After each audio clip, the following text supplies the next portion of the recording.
আসসালামু আলাইকুম, কেমন আছেন সবাই? আজকে দুপুরে আপনাদের আস্ত পটল ছুলে নিয়েছি, নিয়ে লবণ হলুদ মাখায় নিয়েছি, আর এদিকে চিংড়ি মাছ দিয়ে ভুনা করে রেসিপি দেখাবো। রান্নার জন্য প্রথমে আমি চুলায় কড়াই দিয়ে এতে তেল দিয়ে দেবো পরিমাণ মতো। আমি চিংড়ি মাছগুলো একটু ভেজে নেব।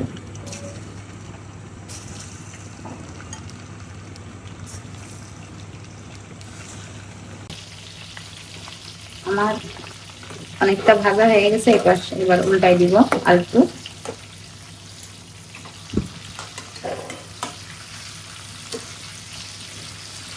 যেহেতু বড় চিংড়ি মাছ, এর জন্য একটু ভালো করে ভেজে নেব। এখন আমি মাছগুলো একটা উঠায় নেব।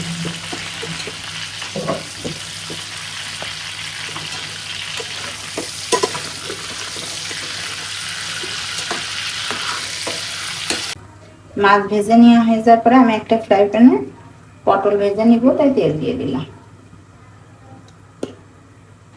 এক এক করে পটলগুলো আমি ওর ভিতরে দিয়ে দিব ভাজার জন্য।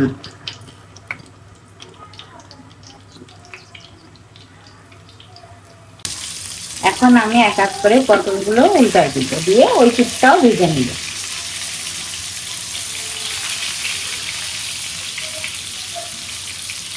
আমার পটলগুলো ভালোভাবে ভাজা হয়ে গেছে।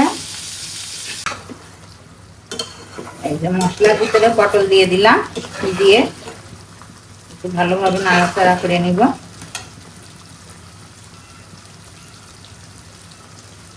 ভেজে রাখা চিংড়ি মাছগুলো ওর ভিতরে দিয়ে দিব, দিয়ে একসাথে ভালোভাবে কষাই নিব। এখন আমি এর ভিতরে পরিমাণ মতো পানি দিয়ে দিব।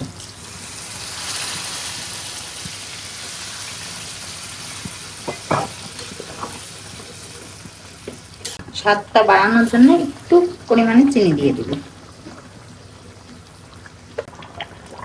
এটা আমি এখন ঢেকে দিব, দিয়ে একটু রান্না করে নিই কিছুক্ষণ। এখন দেখি আমার পটলের তরকারি কতটুকু হলো।